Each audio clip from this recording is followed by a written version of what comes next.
Bonjour et bienvenue dans cette vidéo, j'espère que vous allez bien. De mon côté, j'avoue que ces derniers jours, je me suis sentie très fatiguée / malade et du coup c'est ce qui fait qu'il n'y a pas eu de vidéo la semaine dernière. Mais je suis très contente parce qu'on se retrouve cette semaine et avec un book haul en plus. Le book haul du mois de décembre qui a été un mois hyper rempli parce que il y a eu le salon du livre de Montreuil, j'ai fait des petits craquages de mon côté, j'ai reçu des chouettes SP et puis il y a eu Noël. Oui, et du coup il est temps que je vous présente tous ces livres qui ont rejoint mes bibliothèques dernièrement, sachant que c'est vrai que vous en avez peut-être déjà vu quelques-uns dans mes vlogmas notamment, donc j'ai pensé à vous si c'est le cas et j'ai mis des chapitres à cette vidéo pour que vous puissiez avancer le curseur là où ça vous intéresse. Et pour les autres, eh bien c'est parti, on y va, let's go. Pour commencer, au tout début du mois de décembre, il y a donc eu le salon du livre de Montreuil, un salon basé sur la littérature jeunesse et comme d'habitude, ou presque, je me suis fait plaisir là-bas. J'ai craqué tout d'abord pour Thread of Power, donc le tout dernier V. Schwab sorti chez les éditions Lumen. Il s'agit d'une suite de la trilogie Shade of Magic que j'ai lu il y a des années. Et du coup, là, savoir qu'on va se replonger dans cet univers, ça me fait super plaisir avec un nouveau personnage inédit en plus, donc j'ai hâte de me plonger dans ce livre, même si honnêtement vu la briquette que c'est, j'ai un petit peu peur que ça me prenne du temps, mais apparemment il est vraiment cool, donc je pense que ça va être trop bien. Je me suis également procuré La Reine sans royaume, donc le troisième tome de la saga du Prince Cruel, saga d'Holly Black, publié chez Rajo. Je l'ai pris dans sa version collector, donc vous savez c'est la version reliée avec le jaspage rose, et qui a un petit bonus exclusif, c'est-à-dire les lettres de Cardan à Jude, voilà.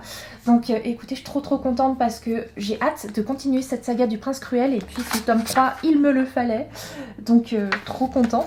Parce que c'est celui qui me reste à lire dans cette saga, avec les hors-séries aussi. Donc, ah là là, hâte. S'il y a une chose que j'aime bien faire lors des salons livresques, c'est d'aller sur les stands des petites maisons d'édition qui proposent des livres qu'on ne trouve pas en librairie. Et là, j'en ai profité justement pour aller sur le stand des éditions du Lumignon, qui est une petite maison d'édition que j'aime vraiment beaucoup. Et j'ai fait quelques petits craquages, notamment pour commencer, La Jungle, Pépin et autres récits fruités de Clémentine Ferry et Sanoé. Alors, qu'est-ce que c'est que ce livre? Eh bien, c'est un tome 3, si on peut dire ça comme ça. C'est une saga de recueil de contes qui, à chaque fois, met en scène des animaux. Donc, je vais vous remontrer les deux premiers tomes que vous avez déjà vus normalement plusieurs fois sur cette chaîne. Donc, le premier tome de cette saga, c'est Le bois sans dessus-dessous et autres histoires contées. Et donc là, c'est un recueil de contes qui met donc en scène des animaux qui évoluent dans une forêt et chaque petit conte a un rapport avec le thé, la boisson. Pour le tome 2 de cette saga, c'est La maison au cola et autres contes délicats, où là, on suit toujours des petits animaux qui évoluent dans une ville et chaque petit conte a un rapport avec le chocolat. Et donc pour le troisième tome que j'ai acheté, donc ça va se situer dans une jungle, j'imagine, avec que des petits contes autour des fruits et toujours en mettant en scène des animaux. Donc trop bien, et en plus je suis contente parce que sur le stand des éditions du Lumignon il y avait Sanoé, voilà, j'ai été très surprise de la voir là-bas, donc l'illustratrice de cette saga qui m'a fait un petit dessin dans mon livre, donc je suis trop contente. Et autre livre que je me suis acheté sur le stand des éditions du Lumignon, eh bien c'est aussi une suite de saga, puisque après vous avoir parlé sur cette chaîne de automne, une saison chez les sorcières, puis hiver, une saison chez les sorcières, puis printemps, une saison chez les sorcières. Il me manquait donc été, une saison chez les sorcières par Anaïs Goldenberg. Donc c'est une saga où on suit en fait au fur et à mesure des saisons, comme vous l'avez compris, une maison de sorcières qui est dans les bois en fait et qui est toujours ouverte pour les animaux qui sont dans le besoin. Et en fait au fur et à mesure des saisons, il y a toujours des petits soucis, donc les sorcières doivent toujours aider la forêt et ses habitants en fait. Et du coup c'est hyper chouette. En plus il y a des illustrations à l'intérieur de chacun des tomes, donc ça c'est vraiment cool. Et donc il me manquait ce dernier tome pour connaître finalement la fin de ce fil rouge de cette histoire, et je me le suis procuré donc du coup au salon Montreuil. Et pareil, il y avait du coup l'autrice dessinatrice de cette saga qui était sur place du coup, j'ai eu le droit à ma petite dédicace dessinée, donc trop bien. Et dans la même journée où je suis allée au Salon du Livre de Montreuil, en fin d'après-midi, était organisée dans les locaux d'Hachette une réunion avec nous en fait, une sorte de meeting avec tous les partenaires Hachette qui pouvaient se déplacer pour qu'on puisse découvrir les nouveautés 2024. Et entre nous, entre partenaires, en fait, il y avait un Secret Santa d'organiser. Et moi, j'avoue que ma maman de Noël m'a vraiment gâtée puisqu'elle a été directement regardée dans ma wishlist pour me prendre 2 mangas qui étaient dedans. Donc je suis trop contente puisqu'elle m'a offert les tomes 11 et 12 de Cardcaptor Sakura, le Clear Card Arc, c'est-à-dire le 2e arc des aventures de Sakura. Sakura, chasseuse de cartes, pour ceux qui connaissent un peu. Et du coup, je suis trop contente parce que j'adore ce manga de Clamp, publié chez Pika Édition. Non, vraiment, ce manga et même l'animé, en fait, vraiment, ça a bercé mon enfance et du coup, je suis trop contente de savoir que là, je vais pouvoir lire la suite. Sinon, qui dit mois de décembre dit également des sorties magnifiques avec des livres qui nous donnent envie de dépenser tout notre argent alors que c'est pas le moment parce qu'il faut qu'on pense aussi à faire des cadeaux de Noël pour nos proches et... Bon, j'ai quand même réussi à faire quelques craquages pendant ce mois de décembre et notamment, oui, vous le voyez un peu là, hein. Bien sûr que j'ai craqué pour Le Serpent et le Descendant de la Nuit par Carissa Broadbent, publié chez Bookmark dans sa superbe édition reliée magnifique avec un jaspage. Voilà. Oui, parce que ça fait mine de rien 1 an que j'entendais parler de ce livre sur la chaîne de Nina Quill et du coup comme je savais qu'il allait sortir en VF, j'ai attendu sa sortie et après forcément je ne pouvais que craquer parce que j'ai trop hâte de découvrir cette histoire qui a fait vibrer le cœur de Nina. On est sur de la romantasy et on nous dit dans le dos quand Hunger Games rencontre le sang et la cendre dans un page-turner unique. Vous y trouverez une héroïne combative, un tournoi mortel, des ennemis forcés de s'allier, des clans vampires rivaux, beaucoup d'addictions et une romance slow burn. Et moi, vous savez quoi, tout ça, ça me parle vraiment beaucoup. J'ai oublié de vous montrer l'intérieur, regardez-moi ça aussi, c'est trop beau. Autre craquage, j'étais obligée parce que j'avais peur que ce livre soit en rupture de stock beaucoup trop rapidement. C'est le tome 2 de Nevernight de J. Christophe, publié chez les éditions de Saxus. Vous le savez sûrement, en cette fin d'année, De Saxus a décidé de ressortir cette trilogie dans des versions reliées en fait, dans une Dark Edition. Donc trop jolie version, toute dure, avec un jaspage étoilé et un message en fait... Regardez, sur la tranche, oui je crois que c'est la tranche, qui est ne jamais avoir peur. Donc voilà, à l'intérieur on a cette jaquette réversible, voilà. Regardez-moi ça. Je suis trop contente parce que c'est vraiment une saga qui me hype tellement, dont j'entends tellement de bien que du coup, j'ai préféré assurer les tomes pour être sûre de les avoir et après je peux prendre tout le temps que je veux pour les lire. Mais vraiment cette Dark Edition, vu que j'avais déjà loupé la première édition de cette saga, je me suis dit celle-là, il est hors de question que je la loupe. On passe cette fois-ci à quelques SP, donc des livres que j'ai reçus et que je n'ai pas achetés. Et j'ai tout d'abord été gâtée par Hachette Roman qui m'a envoyé le tome 5 de Heartstopper, oui. Donc première fois par Alice Oseman. Je suis tellement contente parce que cette saga, je l'aime d'amour. Voilà, je l'ai déjà lu ce tome 5. Vous en avez entendu parler normalement dans ma précédente vidéo, celle de mes meilleures lectures de 2023, parce que j'ai réussi à le lire avant que 2023 se termine. Et voilà, bon, ce livre fait partie de mes meilleures lectures de 2023, donc vous vous doutez que ça a été un coup de cœur. Franchement, Heartstopper, hein. Heartstopper. Vous n'êtes peut-être pas encore au courant, mais cette année, nous sommes partenaires avec Corrigan. Je suis très contente parce que, Corrigan, c'est une maison d'édition dont les livres me tentaient vraiment beaucoup parce que, en 2023, je me suis remise à la romantasy et c'est vrai que de la romantasy, il y en a pas mal dans le catalogue de Corrigan, donc trop contente de pouvoir être partenaire cette année avec eux et du coup, je vous en remercie aussi parce que c'est grâce à vous tout ça. Et pour commencer ce premier partenariat avec Corrigan, j'ai reçu 3 livres. Voilà, déjà, rien que comme ça, hein, ça annonce la couleur. Du coup, je vais vous les montrer. Pour commencer, on y trouve donc Le sang et l'acier d'Hélène Scheurer. Je ne sais jamais comment ça se dit, je suis désolée. qui est un roman qui me fait trop envie. Alors certes, déjà, il est trop beau. Voilà, ce petit jaspage. Voilà.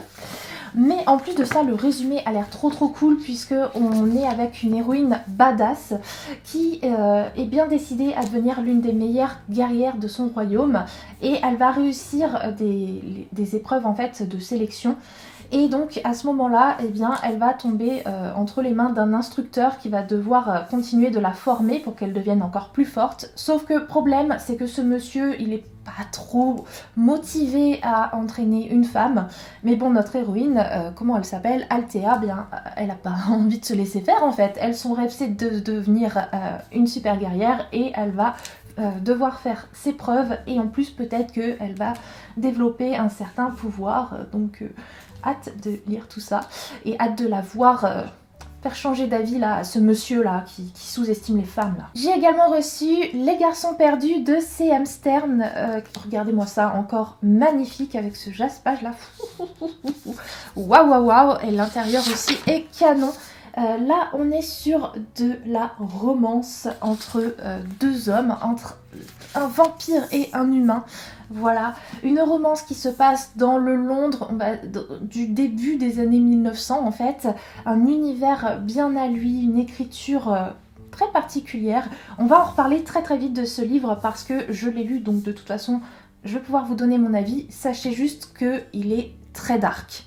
Voilà, c'est pas de la dark romance, mais il se passe des choses très dark, il y a des trigger warnings et tout dans cette histoire, donc voilà, c'est pour un public averti, mais de toute façon on en reparle très vite, donc voilà, vous saurez tout. Et autre livre qui m'a été envoyé, c'est Et ils vécurent par Steven Salvatore, et je me retiens de vous refaire à nouveau cette blague sur Vampire Diaries, voilà, garde ta vanne là.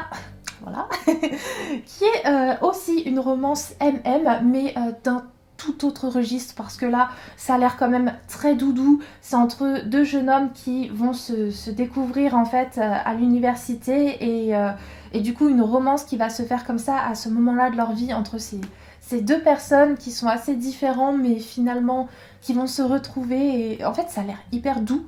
Et quand je vois que voilà, il y a un petit mot de Becky Albertalli qui est l'autrice de Love Simon sur ce livre, je me dis que si c'est dans la même vibe, franchement ça va être une petite lecture bien réconfortante tout ça. Donc et oui, je vous ai même pas lu le petit mot, mais en gros Becky Albertalli, elle dit que c'est un livre qui fera fondre votre cœur. J'ai adoré. Donc j'espère que je vais adorer aussi. On passe maintenant aux livres que j'ai reçus pour Noël. Et franchement, j'ai été gâtée là. Les livres que j'ai reçus, ils me font tellement envie.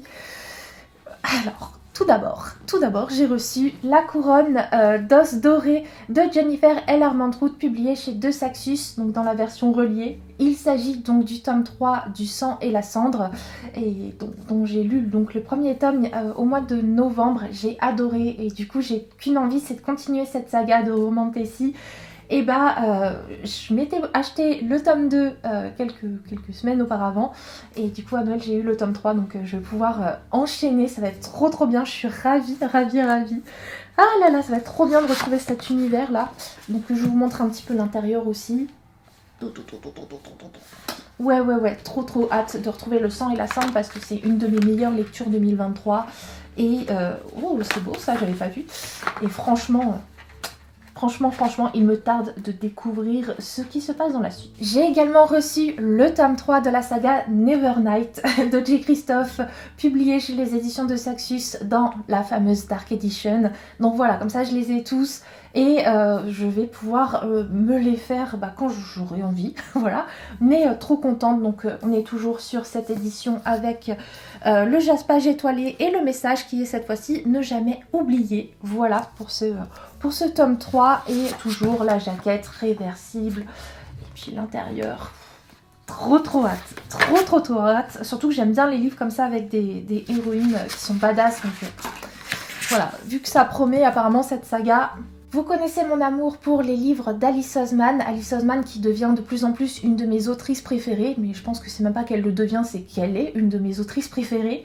Et en fait, elle est publiée en France dans 2 maisons d'édition différentes. La plupart de ses livres sortent chez Hachette Roman, et 2 d'entre eux sont sortis chez les éditions Nathan. Et cette année, cette année, fin 2023 et début 2024, Nathan a décidé d'offrir une nouvelle édition à ces 2 romans de l'autrice qui sont sortis chez eux.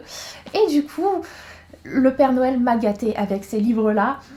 Tout d'abord, mon frère m'a offert L'année solitaire, donc d'Alice Oseman, publié chez Nathan, dans cette version collector, toute blanche, avec un jaspage rose tout doux. Je suis trop contente, le livre est magnifique, et regardez l'intérieur, on a une illustration d'Alice Oseman. Et donc là, pour ce roman, on va découvrir le personnage de Tori, qui est donc la grande sœur de Charlie, donc dans Heartstopper. Et du coup, j'ai trop hâte d'en savoir plus sur ce personnage qui est assez discret, mais qui, à mon avis, a plein de choses à raconter malgré tout. Et autre livre que j'ai reçu d'Alice Oseman pour Noël, c'est mes parents qui me l'ont précommandé en fait, parce que c'est un livre qui est sorti au début du mois de janvier. Donc je l'ai reçu après Noël, mais honnêtement c'est pas grave, vraiment pas. Il s'agit du coup de Silence Radio. Voilà, donc l'autre version collector proposée par les éditions Nathan. Donc cette fois-ci on est sur un espèce de bleu sombre avec des dorures, avec un jaspage rose bien plus vif. Toujours une illustration de l'autrice à l'intérieur. Et cette fois-ci, nous allons nous intéresser à Frances, qui est solitaire. Elle passe son temps à étudier, mais elle est aussi fascinée par le podcast University et son énigmatique artiste Silence Radio. Puis elle va rencontrer le personnage d'Aled, son prénom. Aled qu'on connaît déjà du coup dans la saga Heartstopper, qui est un des personnages secondaires de cette saga, du coup qui là va être le héros de ce récit, avec Frances, hein, évidemment. Mais ouais, du coup, ça me fait trop envie. De toute façon, je suis hyper hypée par tous les livres d'Alice Oseman, donc ça va être avec grand plaisir que je vais me plonger dans Silence Radio et l'année solitaire. Le dernier livre que j'ai reçu pour Noël, c'est mon amie Anaïs qui me l'a offert. Il s'agit d'un album jeunesse, Merry Christmas Anne, par Kelly George, que vous connaissez sûrement de nom parce que c'est l'autrice de la saga Hotel Heartwood. Vous savez, la saga toute mignonne avec des animaux qui vivent dans un hôtel qui est dans un arbre et tout. Et illustré par Geneviève Godbout pour cet album, publié chez qui? Je ne sais plus, je sais pas du tout, publié chez Tundra, voilà. Et c'est un album jeunesse que je pensais absolument pas avoir parce que, bon déjà, il est sorti rapidement en VF il y a 1 ou 2 ans, mais depuis, il a été en rupture de stock hyper rapidement. Et puis même en VO, il est hyper compliqué à trouver. Mais là, visiblement, mon amie Anaïs me l'a trouvé et je suis trop contente parce que, en plus, c'est un album sur la saga de Anne. Et si vous connaissez un petit peu la chaîne, je vous parle tout le temps d'Anaïs à ce niveau-là parce qu'on lit les tomes de la saga Anne de Green Gables ensemble. Et d'ailleurs, là, on est en train de terminer le 8e. Oui, ça y est, sniff, c'est bientôt la fin. Et donc, pour en revenir à cet album, eh bien, cette fois-ci, on va suivre Anne lors du tout premier Noël qu'elle a passé à Green Gables, donc avec Marilla, avec Matthew. Et du coup, elle qui était orpheline, cette fois-ci, ça va être le premier Noël qu'elle va passer en compagnie de sa nouvelle famille chez elle. Et c'est un album que j'ai déjà lu et qui est vraiment adorable. J'ai adoré les illustrations et puis l'histoire, elle est hyper touchante. Vraiment, ça dénature pas du tout l'œuvre de Lucy Maud Montgomery. Vraiment, c'est un album qui est vraiment très chou et qui réchauffe le cœur. Voilà pour cette vidéo, j'espère qu'elle n'a pas été trop brouillonne. Ça fait longtemps que j'avais pas parlé comme ça à la caméra et entre la fatigue en plus de ces derniers jours, le coup de froid que j'ai eu, j'espère que ça m'a pas fait dire trop de bêtises, sinon j'en suis désolée. En tout cas, cette vidéo est désormais terminée, donc je vais vous laisser là et je vous fais de très gros bisous et on se retrouve tout bientôt et très vite pour une nouvelle vidéo.